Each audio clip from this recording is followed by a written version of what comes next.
Shalom jemaat yang dikasihi Tuhan. Sungguh satu sukacita ketika kita diberi kesempatan untuk kita bisa bersekutu bersama dengan Tuhan. Oleh karena itu, pada kesempatan ini, mari kita terlebih dahulu bersama-sama mempersiapkan hati dan diri kita di dalam doa teduh.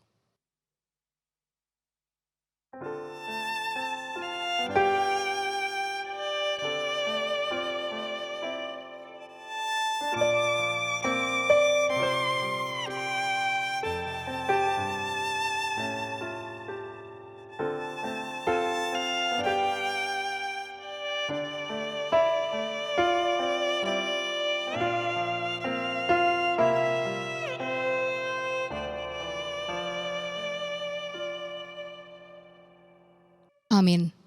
Mari saya mengundang jemaat yang dikasihi Tuhan untuk berdiri. Ibadah kita pada hari ini dilandaskan pada satu pengakuan bahwa pertolongan kita adalah dalam nama Tuhan yang menjadikan langit dan bumi, serta memelihara kesetiaannya sampai selama-lamanya. Turunlah atas kita sekalian kasih karunia dari Allah Bapa, Putra, dan Roh Kudus. Amin. Nats panggilan beribadah kita di dalam 1 Yohanes 4 ayat 10. Inilah kasih itu, bukan kita yang telah mengasihi Allah, tetapi Allah yang telah mengasihi kita dan yang telah mengutus anaknya sebagai pendamaian bagi dosa-dosa kita.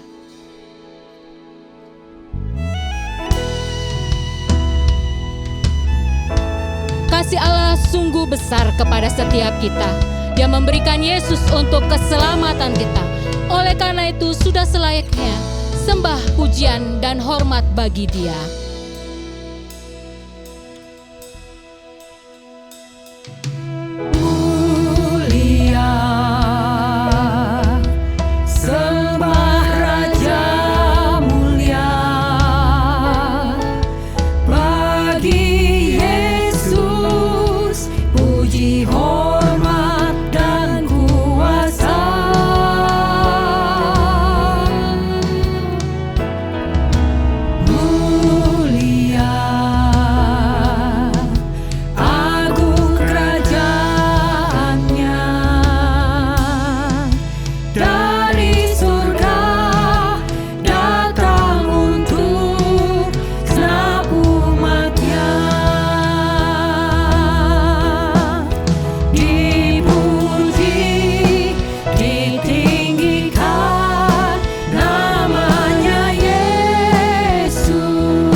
ditinggikan, Yesus Tuhan,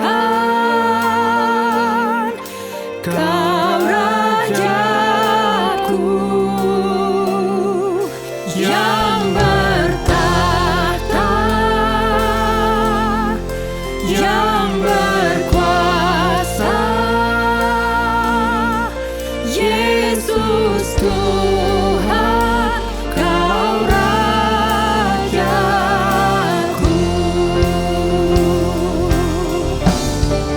Dimuliakan, ditinggikan,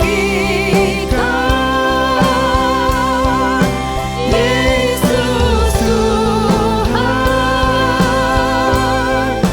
Kau Rajaku yang bertahta, yang berkuasa, Yesus Tuhan, Kau Rajaku.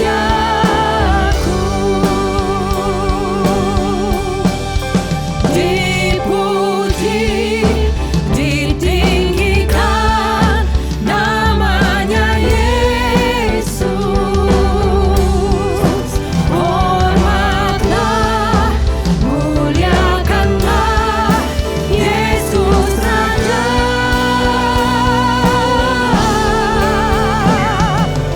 Mulia,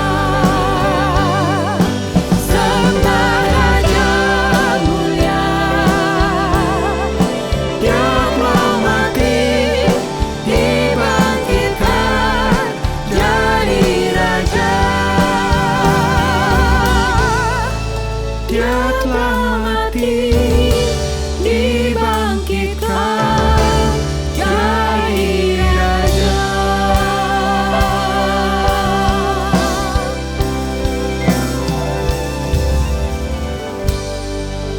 Mari kita masuk di dalam doa. Bapa di dalam surga, segala puji syukur kami naikkan ya Tuhan. Karena kasih-Mu, karena keselamatan yang Tuhan berikan kepada setiap kami. Terima kasih ya Tuhan, Engkau ada hadir bagi kami ya Tuhan.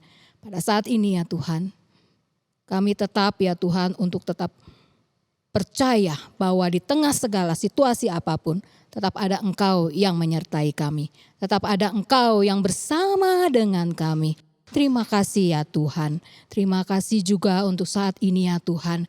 Bagaimana di tengah-tengah situasi yang terjadi kami bersyukur Tuhan masih ada bagi bangsa dan negara kami.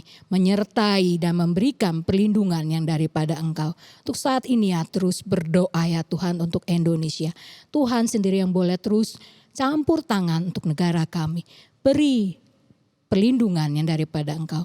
Beri juga penjagaan yang daripada Engkau ya Tuhan. Tuhan sungguh kami serahkan Indonesia dan saat ini bersyukur ya Tuhan bagaimana vaksin boleh ada dan boleh menolong bangsa kami untuk tetap pulih, untuk tetap sehat ya Tuhan dari paparan virus corona. Berkati ya Tuhan bangsa kami, berkati juga bangsa kami yang mengalami situasi ekonomi, mengalami situasi politik, bahkan keadaan untuk saat ini ya Tuhan ada bencana-bencana. Tuhan boleh tetap menjaga dan menolong bangsa kami, memulihkan bangsa kami. Dan bersyukur juga ya Tuhan bagaimana kasih-Mu tetap ada untuk umat-Mu, untuk anak-anak-Mu yang mengasihi Engkau ya Tuhan. Dan saat ini ya Tuhan di tengah-tengah situasi yang ada, kami juga percaya tangan Tuhan tetap ada bagi kami, bagi anak-anak-Mu ya Tuhan. Boleh memulihkan, boleh menolong bagi mereka yang terpuruk. Mungkin saat ini mereka sakit, mungkin saat ini mereka terpuruk dalam masalah ekonomi, mungkin saat ini di dalam masalah keluarga. Kami tetap menyerahkan ya Tuhan dan percaya Tuhan ada dan hadir dan menolong umat-Mu ya Tuhan. Ini kami ya Tuhan. Dan sekali lagi ya Tuhan, di tengah-tengah situasi saat ini kami tetap bersyukur karena kami masih punya Tuhan yang mengasihi, menolong, menopang setiap kami. Dan di dalam waktu ibadah ini juga ya Tuhan, kami menyerahkan semuanya ke dalam tangan-Mu. Dalam nama Yesus kami naikkan doa ini. Amin.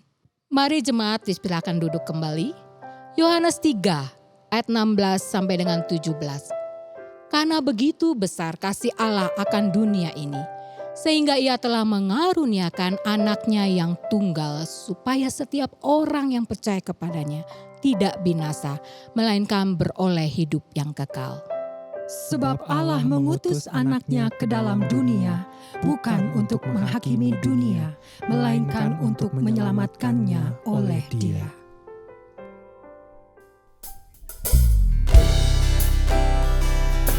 Kasih Allah yang begitu besar, kasih Allah yang begitu luar biasa, setingginya langit dan kasih setianya sampai selama-lamanya. Sungguh besar kasih Allah itu. Biarlah kita tetap mengingatnya, mengingat akan kasih-Nya, mengingat akan kebaikan-Nya. Ingat kasih-Nya, ingat kebaikan-Nya, dan anugerah-Nya selamatkanku.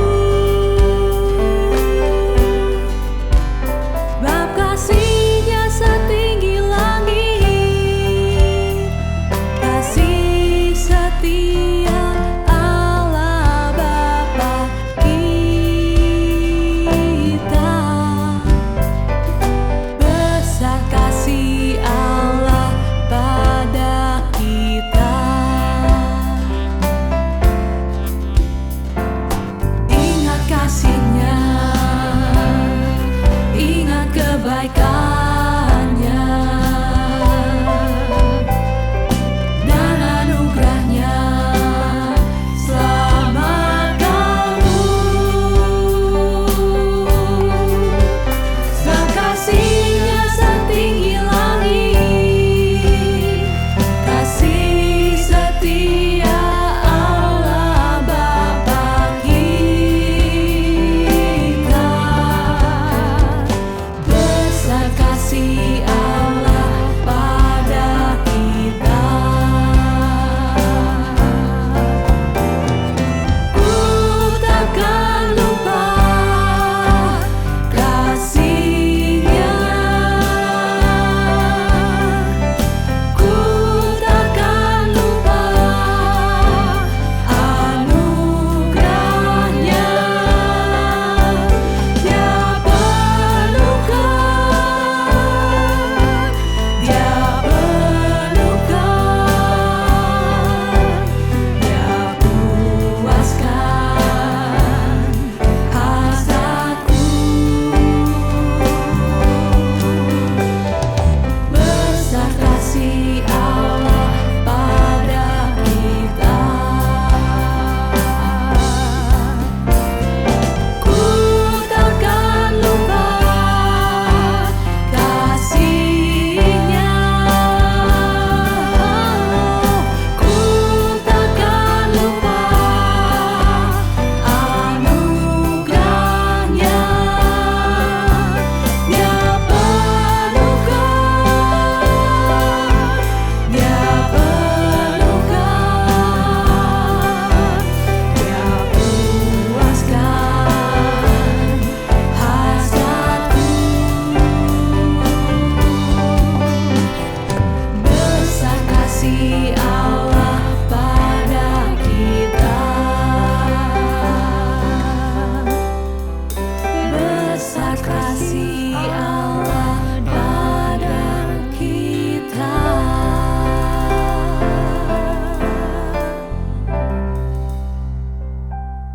Mari saya undang kita bangkit berdiri. Bersama dengan orang-orang percaya di berbagai tempat, mari kita menyatakan pengakuan iman kita. Pengakuan iman rasuli. Aku percaya kepada Allah, Bapa yang Maha Kuasa, Khalik langit dan bumi, dan kepada Yesus Kristus, anaknya yang tunggal Tuhan kita, yang dikandung dari Roh Kudus, lahir dari anak darah Maria, yang menderita sengsara di bawah pemerintahan Pontius Pilatus, disalibkan, mati dan dikuburkan, turun ke dalam kerajaan maut.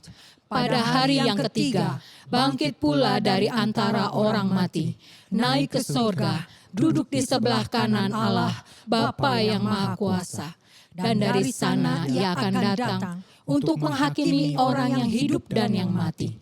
Aku percaya kepada Roh Kudus, gereja yang kudus dan am, persekutuan orang kudus, pengampunan dosa, kebangkitan orang mati, dan hidup yang kekal. Amin. Jemaat dipersilakan duduk.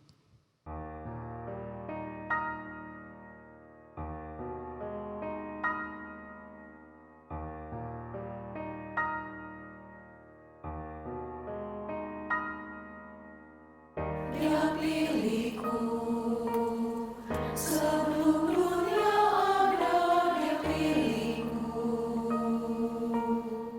menjadi miliknya, dia ciptaku dan beriku kebebasan, namun ku jauhinya. Dia cintaku saat tiada harap, dia cintaku. Saat ku terhilang, dia cariku. Aku ditebusnya dalam Yesus Kristus. Siapa dapat pisahkanku dari kasih-Nya? Mimpi hari esok, kesesakan, kelaparan ataupun keterjangan, peperangan atau penindasan, tidak dapat mengalahkan kita. Kita akan menang dalam Kristus Yesus. Aku percaya kematian atau hidup, malaikat atau pemerintah, baik sekarang ataupun akan datang. Sungguh tiada satu pun makhluk dapat pisahkanku dari Tuhan. Aku percaya kematian atau hidup, malaikat atau pemerintah, baik sekarang ataupun akan datang. Sungguh tiada satu pun makhluk dapat pisahkanku dari Tuhan, dari kasih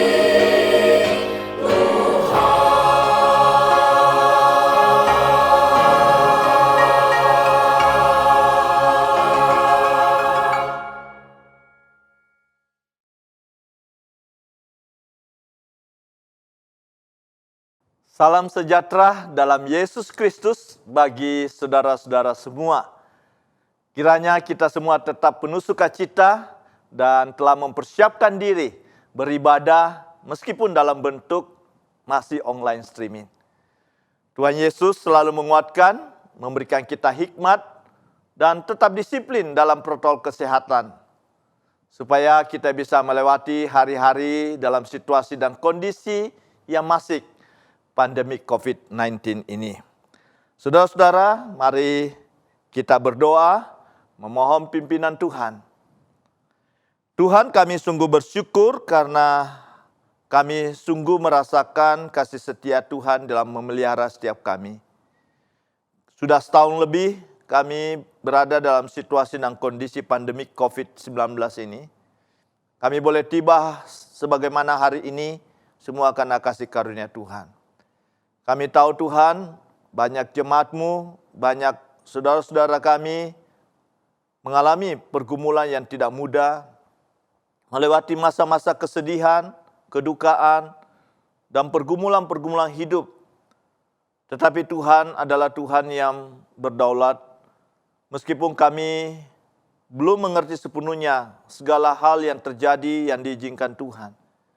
Tapi kami percaya Engkau adalah Allah yang selalu mengasihi kami. Allah yang ingin hidup kami dekat dengan Tuhan supaya kami mengerti akan rencana-Mu di dalam kehidupan setiap kami maupun kehidupan manusia saat ini. Tuhan pimpin kami Tuhan masuk di dalam kebenaran firman-Mu. Engkau berkenan di dalam pemberitaan firman Tuhan sehingga kami yang lemah dikuatkan, yang kurang pengertian diberikan pengertian. Dan kami boleh menjadi anak-anak Tuhan yang tetap memberitakan kabar baik, kabar keselamatan di dalam Yesus Kristus. Pimpin hamba-Mu ini Tuhan. Dan segala kemuliaan hanya bagi nama Tuhan. Di dalam nama Tuhan Yesus kami berdoa. Amin. Saudara-saudara, kita akan membaca dua bagian firman Tuhan.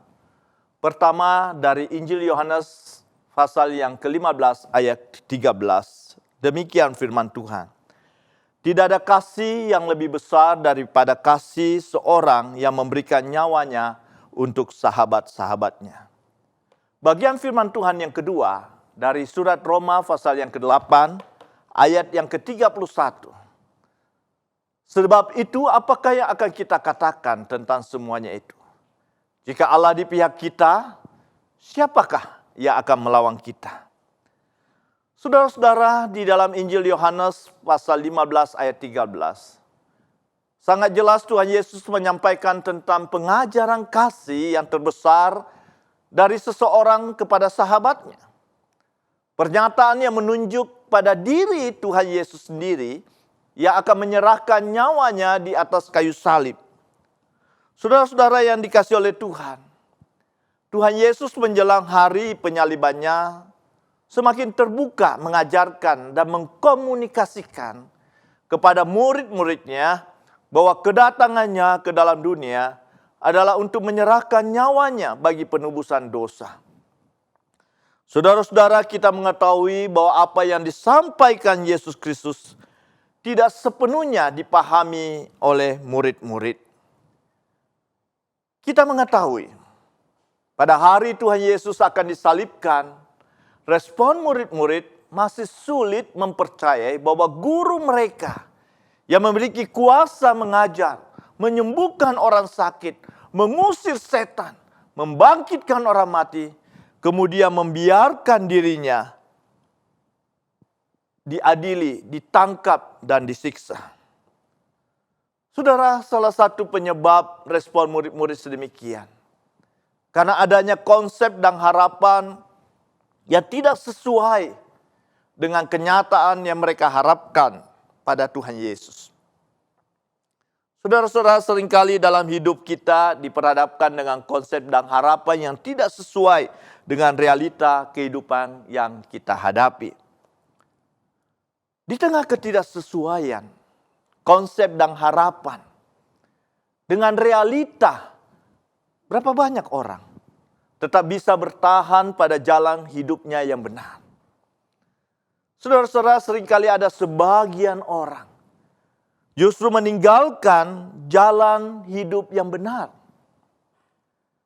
Mereka meninggalkan panggilan janji kasih-Nya yang mula-mula untuk tetap hidup benar dalam keluarga, dalam pernikahan, dalam pekerjaan usaha, dalam relasi dengan orang lain, bahkan dalam pelayanan. Saudara-saudara, di saat kita diperhadapkan pada realita hidup yang berbeda dengan harapan dan doa kita, maka saat-saat seperti itulah merupakan sebuah ujian bagi setiap kita sebagai orang Kristen. Sejauh mana, sedalam apa kita memahami kehidupan ini, terlebih bila berbicara tentang memahami rencana Allah. Saudara-saudara yang terkasih dalam Kristus, Tuhan Yesus diperhadapkan selalu dengan realita respon yang berbeda dengan yang seharusnya diterima oleh Allah yang menuntut respon yang benar dari manusia. Yesus Kristus adalah Allah dan manusia. Namun dalam inkarnasinya sebagai manusia, dia tidak memakai kuasanya untuk memaksakan realita yang terjadi agar semua respon itu sesuai dengan apa yang seharusnya dia terima dari manusia. Saudara, setiap kali kita manusia diberikan kebebasan untuk memberikan respon. Apakah berkehendak menerima, mentaati, atau sebaliknya menolak atau tidak mentaati. Sekalipun itu perintah dan kebenaran Tuhan sudah sangat jelas disampaikan bagi setiap manusia. Saudara-saudara, kita tahu realita respon terhadap kehadiran Kristus. Bahwa ada yang memberikan penolakan, tidak menghargai, bahkan meninggalkan Kristus. Saudara-saudara, pernahkah kita merenungkan dengan serius? Di tengah respon manusia sedemikian, namun kasih Kristus tetap menghampiri dan melayani semua orang. Kristus memanggil semua orang untuk datang menikmati pernyataan kasih-Nya yang terbesar. Saudara-saudara, saat kita dengan sungguh-sungguh merenungkan tentang kemantapan hati dan langkah Kristus menuju kayu salib, mengorbankan tubuhnya untuk dicabik dan darahnya dicurahkan, muncul pertanyaan, kebenaran apakah yang selalu kita renungkan dan pikirkan? Di balik pernyataan kasih Allah yang memberikan nyawanya sebagai pengorbanan yang mulia. Saudara, yang pertama, pernyataan kasih Kristus merupakan puncak pengorbanan perjalanan inkarnasi Kristus. Inkarnasi Kristus merupakan sebuah penggenapan janji Tuhan untuk kedatangan Sang Mesias. Penggenapan janji Tuhan melewati perjalanan yang panjang dalam sejarah. Perjalanan sejarah yang menjadi semakin jelas melalui terbentuknya sebuah bangsa. Diawali dengan pemanggilan Abraham untuk pergi dari negerinya menuju tanah perjanjian Allah. Lewat keturunan demi keturunan, Allah membangun sebuah bangsa, yaitu bangsa Israel. Saudara-saudara, bangsa Israel berbeda dengan bangsa-bangsa lain. Bangsa Israel memiliki keistimewaan. Sebagai bangsa pilihan Allah, mereka dapat mengenal Allah. Mereka terpanggil untuk menyaksikan kehadiran Allah, untuk memberitakan Allah Yahweh. Namun faktanya bangsa Israel menjadi bangsa yang tidak selalu setia. Mereka tidak selalu menghormati Allah yang sudah begitu baik kepada mereka.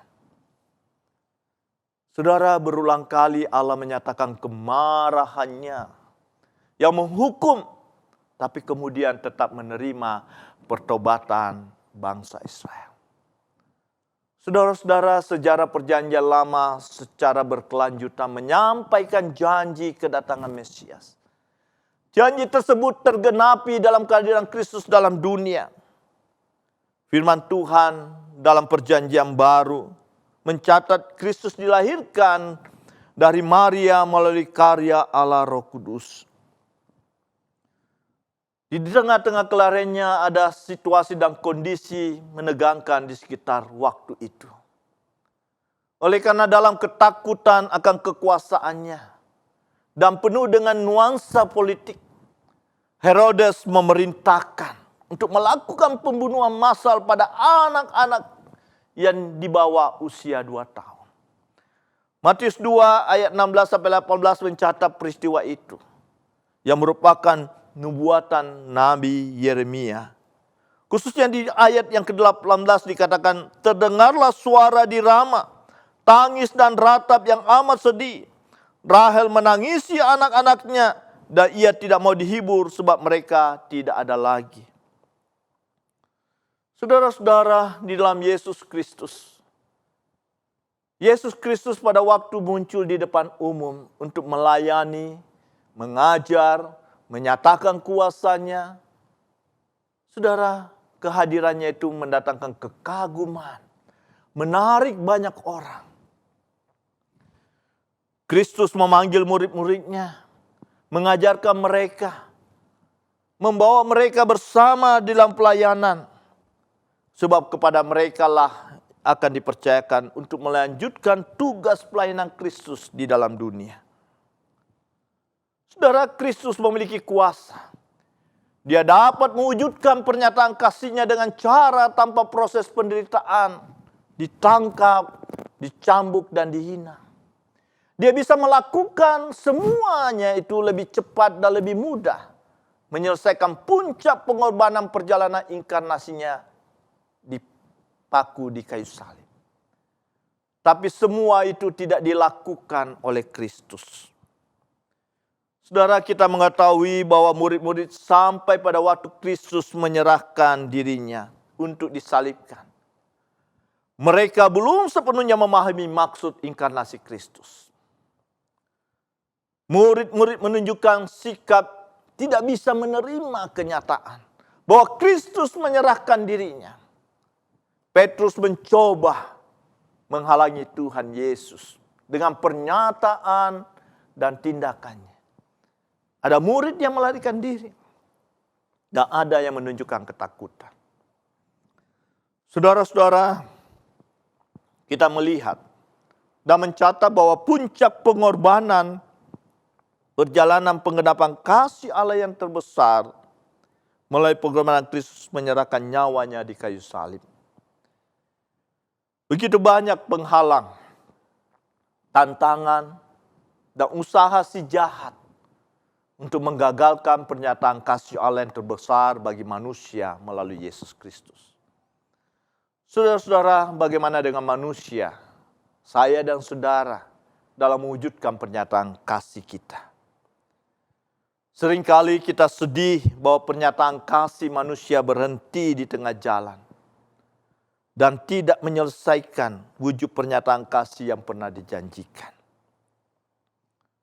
Saudara, berapa banyak orang tua tidak sungguh-sungguh secara konsisten mewujudkan pernyataan kasih mereka kepada anak-anak yang dianugerahkan Tuhan. Ada orang tua yang tidak sungguh-sungguh membimbing, memberikan teladan yang baik bagi anak-anaknya. Tidak sungguh-sungguh mendidik mereka untuk hidup baik dan benar. Saudara, berapa banyak suami istri yang pernah mengikrarkan pernyataan kasih satu sama lain dalam sebuah pernikahan, namun luntur dan bahkan berhenti di tengah jalan. Yang terjadi adalah sikap yang saling menyakiti, tidak saling menghargai satu sama lain, bahkan mengambil keputusan untuk bercerai. Saudara, bagaimana pernyataan kasih orang Kristen di hadapan Tuhan? Adakah Tuhan menemukan setiap orang Kristen dengan sungguh-sungguh mau wujudkan sampai akhir hidupnya pernyataan kasih-Nya kepada Tuhan? Saudara, Kristus tidak pernah sedikitpun melangkah mundur atau berbalik untuk membatalkan pernyataan atau perjalanan mewujudkan pernyataan kasih-Nya yang terbesar bagi manusia. Saat Tuhan Yesus tertantang untuk membuktikan kuasa-Nya, baik sewaktu dicobai dengan godaan merubah batu menjadi roti setelah berpuasa 40 hari 40 malam, atau diperhadapkan dengan tantangan membuktikan kuasa-Nya di saat ditangkap dan dihina.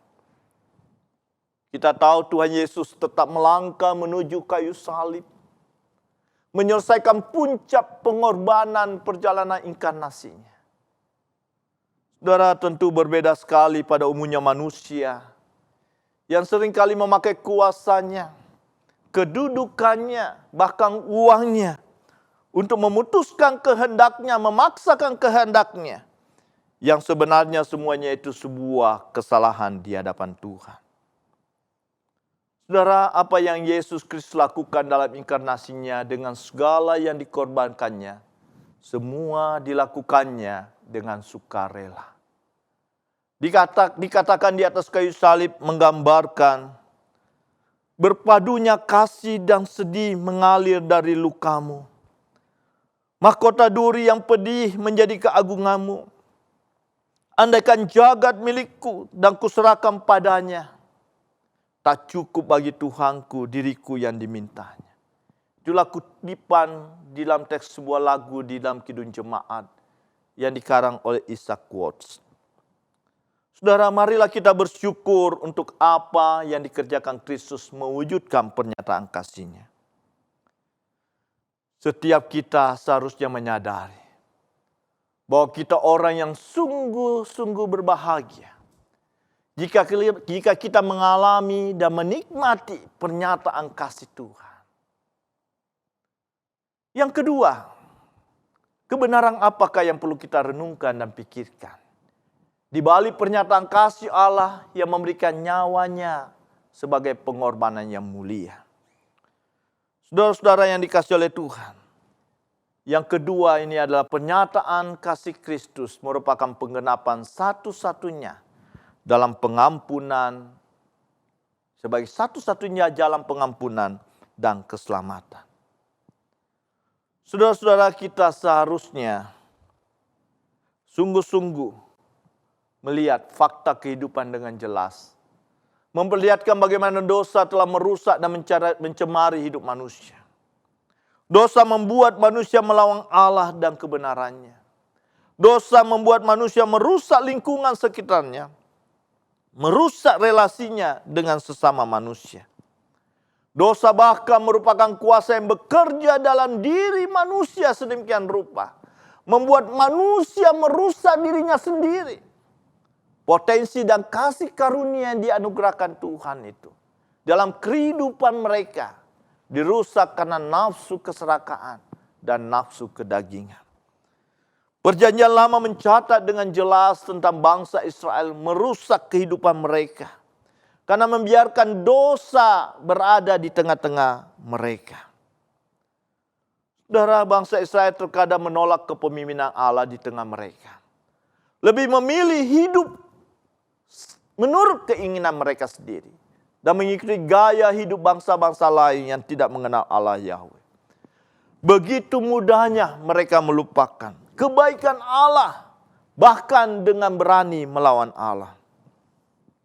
Saudara-saudara yang terkasih dalam Yesus Kristus, dosa begitu merusak. Bukan hanya pada waktu tertentu, tetapi 24 jam dalam hidup manusia. Sampai hari ini kita mendengar, membaca, dan menyaksikan betapa rusaknya kehidupan manusia bila membiarkan dosa berkelanjutan menguasai hidup mereka. Saudara, bagaimanakah manusia dapat tertolong dari belenggu dosa ini?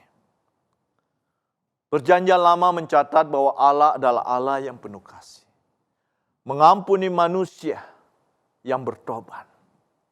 Bila manusia mengakui dosa dan hidup berbalik kepada Allah, maka Allah hadir selalu berbicara pada para nabi, orang-orang pilihannya untuk menyampaikan kebenaran dan panggilannya, agar umat Allah itu bertobat dan berbalik hidup benar.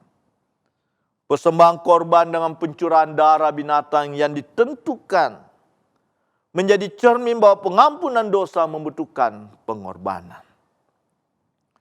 Yesus Kristus membayar harga untuk dosa-dosa kita dengan menyerahkan nyawanya satu kali untuk selama-lamanya. Pengorbanan nyawanya merupakan cara yang tidak pernah bisa dilakukan atau tidak pernah bisa tergantikan oleh anak domba atau persembahan hewan lain apapun juga. Dalam pengorbanan nyawa Kristus merupakan penggenapan Jalan satu-satunya bagi manusia untuk menerima pengampunan yang bernilai kekal satu kali untuk selama-lamanya. Pengorbanan nyawa Yesus Kristus di atas kayu salib memberikan kepastian pemulihan status diri manusia berdosa dari seteru Allah untuk memiliki status anak-anak Allah, anak-anak Tuhan. Orang-orang percaya yang menerima Yesus Kristus sebagai Tuhan dan Juru Selamatnya satu-satunya pasti mendapatkan warisan hidup yang kekal untuk selama-lamanya. Saudara, sejak perjanjian lama, perjanjian baru, dan sampai kapanpun, bahwa untuk mengalami dan menerima pernyataan kasih Allah, manusia harus bertobat, meninggalkan dosa, dan menyerahkan hidup untuk percaya kepada Allah. Saudara-saudara, salah satu kisah nyata di balik film Mouse atau The Bridge mengisahkan di mana seorang ayah yang rela mengorbankan anaknya agar kereta yang hendak melaju melewati jembatan itu bisa melintasi dengan aman. Film ini mengisahkan kisah nyata pada tahun 1930-an. Di mana seorang pria yang bernama John Griffith yang bekerja sebagai pengontrol dari jembatan kereta api besar di seberang sungai Mississippi. Pada musim panas tahun 1937 itu, John Griffith membawa anaknya Greg yang berusia 8 tahun ke tempatnya bekerja untuk pertama kalinya. Siang hari itu John membiarkan jembatan terangkat sehingga beberapa kapal lewat karena tidak akan ada kereta yang akan datang untuk sementara. Dia berjalan ke dek observasi di mana mereka berdua makan siang. Di tengah ceritanya kepada anaknya, ia lupa bahwa kereta penumpang Memphis Express dengan 400 penumpang akan segera melintasi jembatan itu. Tanpa panik, tapi dengan sangat cepat ia melompat dari dek observasi dan berlari kembali ke menara kontrol. Dia meletakkan tangannya di atas alat kontrol untuk mulai menutup jembatan. Tapi sebelum menarik tuas, ia melirik ke bawah. Di bawah jembatan untuk melihat apakah ada kapal di bawahnya. Saudara, ada pemandangan yang menarik perhatian yang nyaris membuat jantungnya hampir berhenti. Putranya Greg telah tergelincir dari dek observasi dan telah jatuh ke dalam roda gigi besar yang menggerakkan jembatan. Meskipun anak itu masih hidup, namun kaki kirinya tersangkut di roda gigi utama. John tahu bahwa jika ia menarik tuas, maka tubuh anaknya akan hancur. Saudara, matanya berkaca-kaca panik. Pikirannya berputar. Apakah dia harus segera menolong anaknya? Tapi juga dia segera menyadari bahwa tidak ada cara lain yang dia bisa lakukan karena tidak ada waktu untuk melakukannya. Sekali lagi peluit kereta berbunyi lebih dekat dari sebelumnya. Dia bisa mendengar roda bergerak di atas rel dan suara mesin yang menderu. Dia tahu apa yang harus dia lakukan.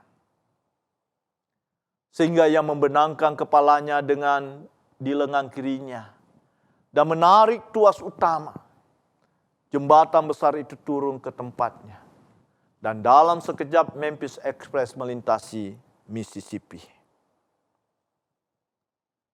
Ketika ia mengangkat kepalanya dengan wajahnya berlumuran air mata, dia melihat ke jendela yang lewat kereta itu.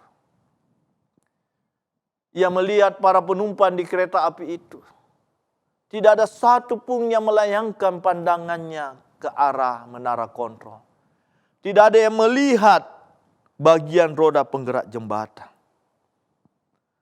Dengan penderitaan, hati yang memilukan, John Griffith berteriak, "Saya mengorbankan anak saya untuk Anda. Apa kau tidak peduli?" Tapi tak seorang pun mendengar.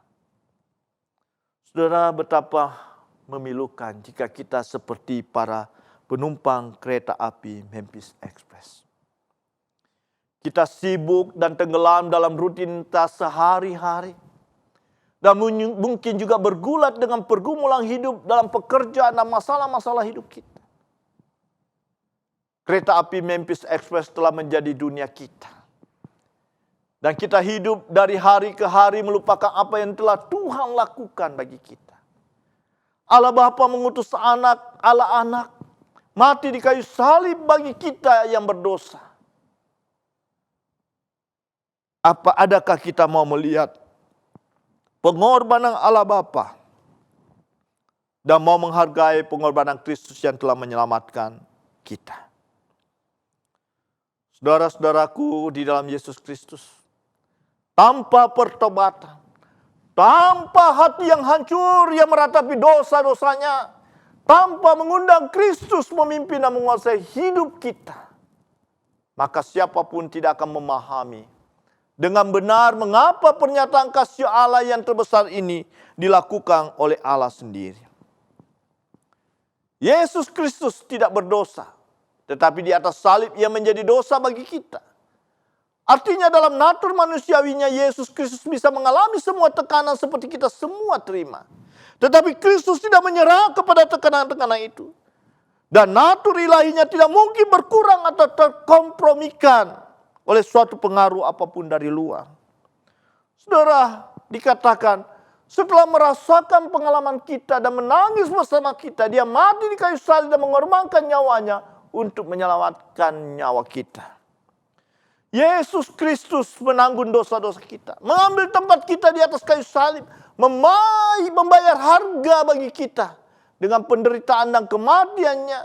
Jika ia tidak mati untuk kita, maka berarti kita harus mati untuk dosa-dosa kita sendiri dan akan dihancurkan oleh beratnya yang tidak tertanggungan itu. Jalan satu-satunya penebusan dosa dan keselamatan bukanlah jalan yang murah, tetapi jalan yang sangat mahal, tak ternilai harganya, jalan anugerah. C.S. Lewis berkata, dia mengasihi kita bukan karena kita layak dikasihi, tetapi karena dialah kasih. Yesus Kristus mewujudkan pernyataan kasih yang terbesar di atas kayu salib, namun tidak berhenti di kayu salib. Dia adalah Allah yang menang atas maut dengan kebangkitannya. Itulah sebabnya John Stott berkata, perlunya pemberitaan yang utuh. Bahwa kita jangan sekedar memberitakan tentang kehidupan dan kematian Kristus di atas kayu salib tanpa memberitakan kebangkitannya yang mulia. Setiap orang yang memahami pernyataan kasih Allah di dalam Kristus akan berkata pada dirinya untuk bertobat. Meninggalkan kehidupan dosa, berseru agar Kristus hadir memimpin kehidupannya dan berbalik hidup yang benar. Pernyataan kasih Kristus bersifat kekal, Roma 8 ayat 31. Marilah kita pahami sebagai ikatan dan kepastian kekal yang tidak dapat direbut oleh siapapun. Tidak ada kuasa apapun yang bisa pernah mendandingi kuasa Tuhan. Bahkan iblis dengan segala kemampuan, dengan segala jaringannya, tak akan pernah mampu untuk mengalahkan kuasa yang mengikat pernyataan kasih Kristus dalam kehidupan orang-orang percaya. Kebenaran apakah yang perlu kita renungkan dan pikirkan di balik pernyataan kasih Allah yang memberikan nyawanya sebagai pengorbanan yang mulia? Yang ketiga, pernyataan kasih Kristus merupakan panggilan mengasihi sama seperti Kristus mengasihi. Saudara-saudara, pernyataan kasih Kristus merupakan perwujudan kasih yang berkorban. Dan pengorbanannya mencapai puncak, yaitu penyerahkan nyawanya di atas kayu salib. Saudara, salah satu penghalang murid-murid sulit memahami dan mempercayai sepenuhnya pernyataan kasih Kristus yang berkorban adalah mereka belum merendahkan hati mereka. Sikap murid-murid itu terlihat sampai Tuhan Yesus naik ke kayu salib, di mana mereka masih belum mengalami kemenangan dari fokus pemahaman diri sendiri dan konsepnya sendiri yang penuh dengan kepentingan diri. Seringkali dalam kehidupan ini, pernyataan kasih dari kita sulit menjadi sebuah kenyataan di saat menuntut pengorbanan dari kita. Ada seorang yang bernama Carl menginap penyakit kanker dan membutuhkan transplantasi paru-paru ganda. Ia berdoa meminta paru-paru baru tetapi merasa tidak nyaman saat melakukannya. Ia mengakui bahwa berdoa untuk itu terasa janggal karena seseorang harus mati agar dia bisa hidup. Saudara-saudara yang dikasihi oleh Tuhan, dilema yang dialami Kard menegaskan kebenaran dasar Alkitab bahwa Allah memakai kematian untuk membawa kehidupan. Apa yang ingin disampaikan oleh Kard? Bahwa sesungguhnya dia tidak layak menerima wujud pernyataan kasih orang lain yang mempersembahkan paru-paru untuk dirinya. Saudara-saudara, kita seringkali terhalang mewujudkan pernyataan kasih karena sikap hati kita yang membeda-bedakan orang-orang. Kita wujudkan pernyataan kasih kita bagi orang yang kita anggap layak menerima. Kita masih membatasi wujud pernyataan kasih kita hanya diberikan kepada orang yang kita kenal baik. Bahkan semakin sulit kita mewujudkan pernyataan kasih kita jika menuntut pengorbanan pada orang-orang yang pernah berbuat kesalahan, menyakiti hati kita, dan pada orang-orang yang telah mengambil hak kita. Seandainya Yesus Kristus bersikap dan sama seperti kita manusia, maka kita manusia yang berdosa tidak akan pernah menerima dan mengalami wujud pernyataan kasih yang terbesar dari Yesus Kristus. Yohanes 15 ayat 14 dikatakan, kamu adalah sahabatku jikalau kamu berbuat apa yang kuperintahkan kepadamu. Tuhan Yesus mengatakan di hadapan murid-muridnya bahwa mereka adalah sahabatnya jikalau mereka melakukan apa yang diperintahkan. Perkataan Tuhan Yesus kepada murid-muridnya ini merupakan representatif kepada semua orang percaya bahwa setiap orang percaya sebagai sahabat Kristus. Ungkapan sebagai sahabat merupakan sebuah keistimewaan bagi murid-murid pada waktu itu dan orang-orang percaya sepanjang sejarah. Ungkapan dijadikan sahabat Kristus menunjukkan keseriusan Allah membangun relasi dirinya dengan setiap orang yang hatinya menyerahkan hidup dan hatinya mengundang kehadiran Kristus, kepemimpinan Allah dalam hidupnya.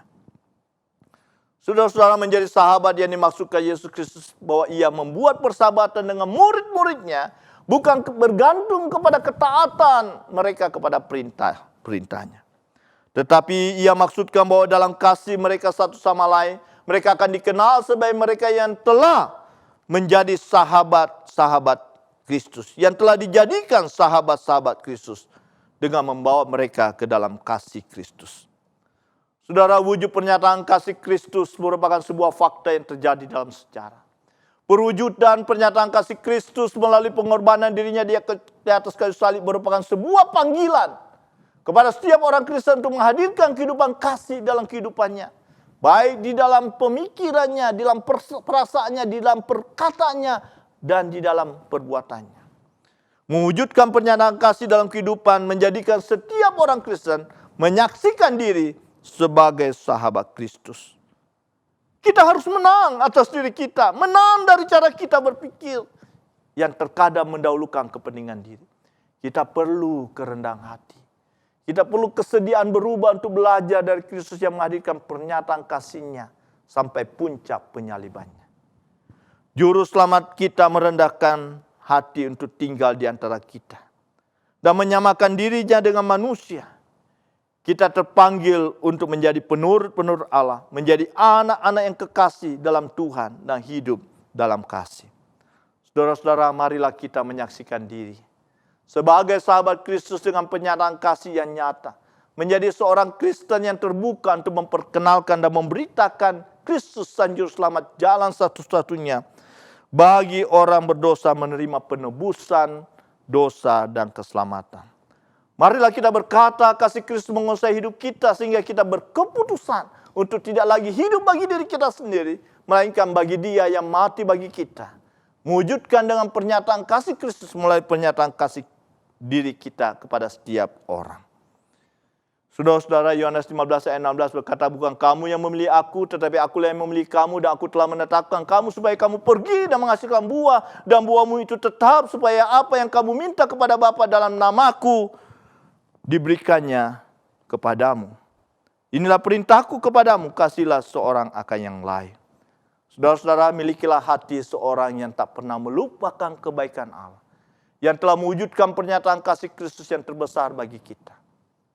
Allah telah menerima kita dengan tulus. Mari kita menunjukkan sikap hormat dan menghargai pernyataan kasih Kristus yang terbesar bagi kita. Sebab Allah ingin hidup kita berarti dan benar. Marilah kita memberitakan pernyataan kasih Kristus yang terbesar ini, agar banyak orang yang berdosa boleh kembali kepada Tuhan dan mengalami pernyataan kasih Kristus dalam hidup mereka. Ku tak dapat lupakan kebaikan yang ku terima, pengorbananmu yang mulia jadikan ku berharga. Kau tulus menerima aku apa adanya, kekuatan kasih-Mu nyata memulihkan hidupku. Kau bukan Tuhan yang melihat rupa, Kau bukan Tuhan yang memandang harta. Hati hamba yang selalu Kau cari, biar Kau temukan di dalamku.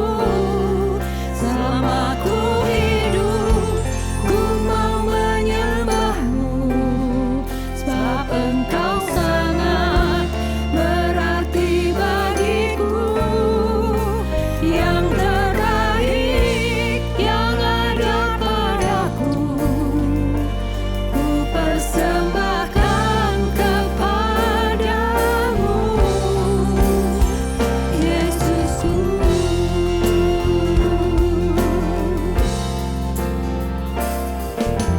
Kau tulus menerima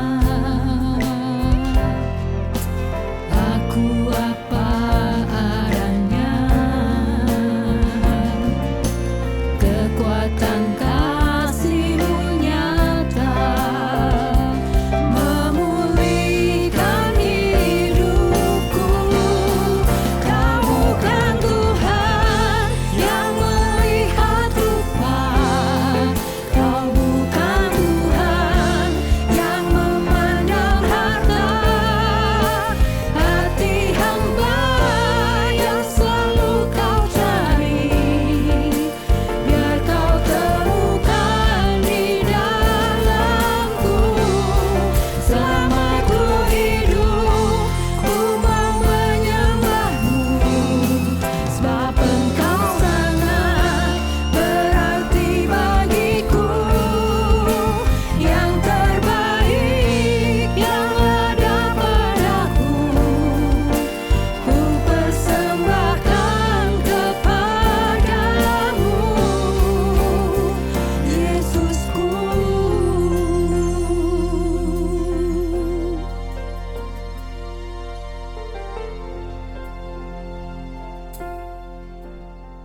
Saudara-saudara, jika hari ini hidup saudara jauh dari Tuhan, dengan segala kehidupan yang tidak berkenan kepada Tuhan, maka berbaliklah kepada Tuhan. Marilah kita hidup bersyukur atas kehidupan yang masih dianugerahkan Tuhan. Jika ada di antara saudara belum menerima Yesus Kristus sebagai Juru Selamat, saat ini saya mengundang saudara-saudara, bukalah hati saudara. Mengakulah diri sebagai orang berdosa, dan terimalah Yesus Kristus sebagai Juru Selamat. Pernyataan kasih Kristus begitu besar. Adakah di antara saudara berkata, saya ingin melayani Tuhan, mendoakan anak-anak saudara agar melayani Tuhan, dan bahkan ada di antara saudara mau menyerahkan diri menjadi hamba Tuhan? Maka ambillah keputusan saat ini. Tuhan memanggil saudara-saudara. Mari kita berdoa. Terpujilah Engkau Tuhan, karena karya terbesar di atas kayu salib, Kristus menyerahkan nyawa untuk penebusan dosa dan keselamatan orang-orang berdosa.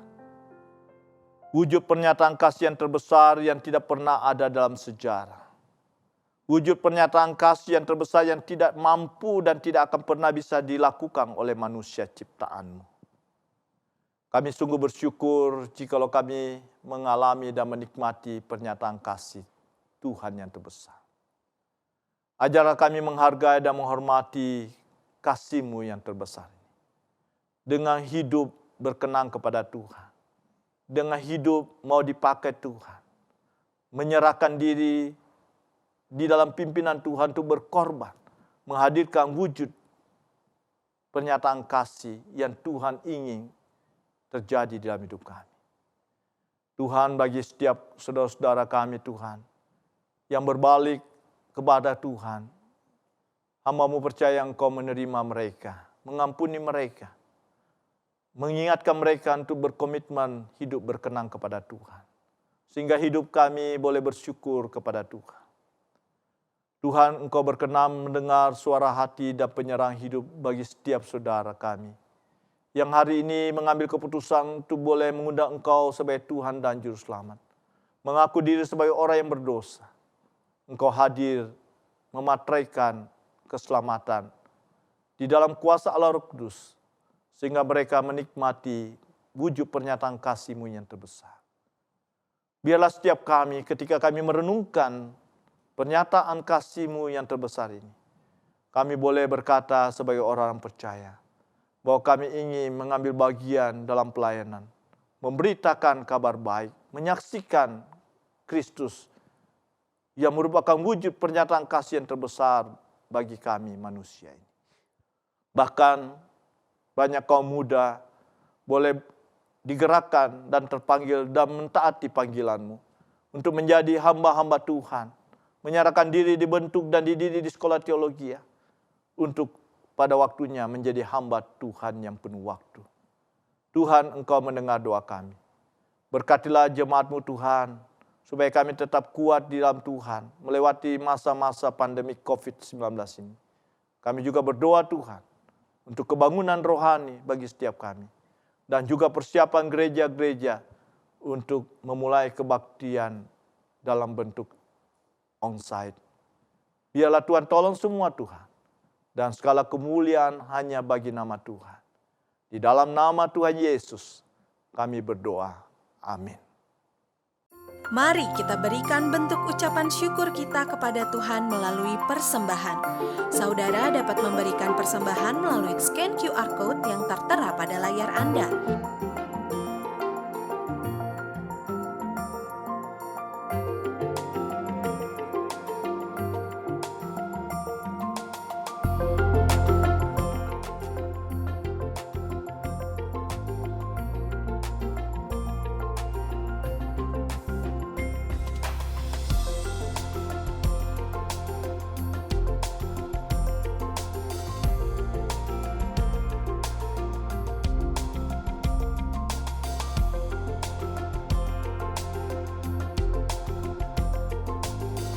Kebaktian doa dapat Anda ikuti melalui online streaming setiap hari Rabu.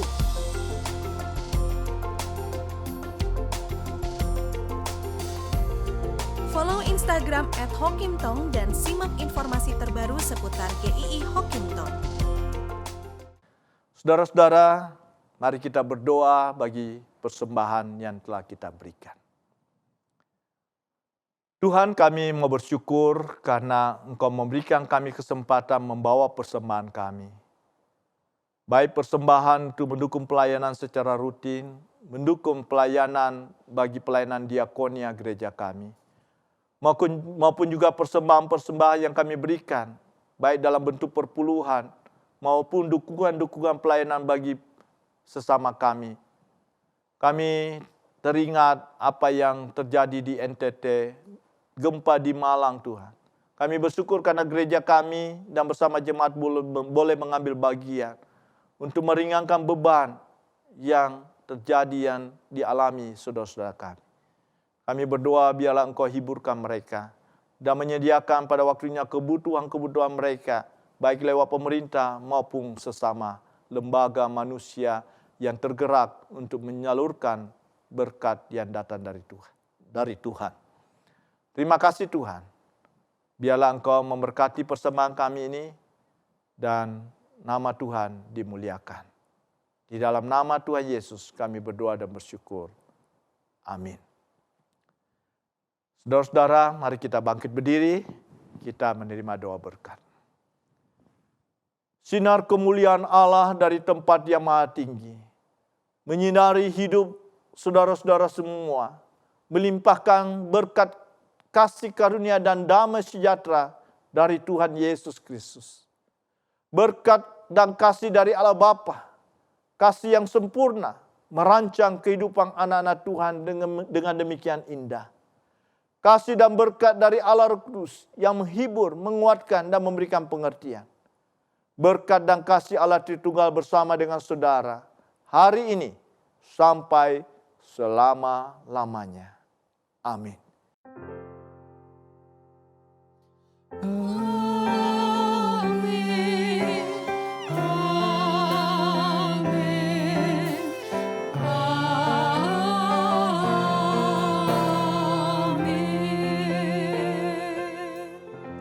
Jemaat disilakan duduk.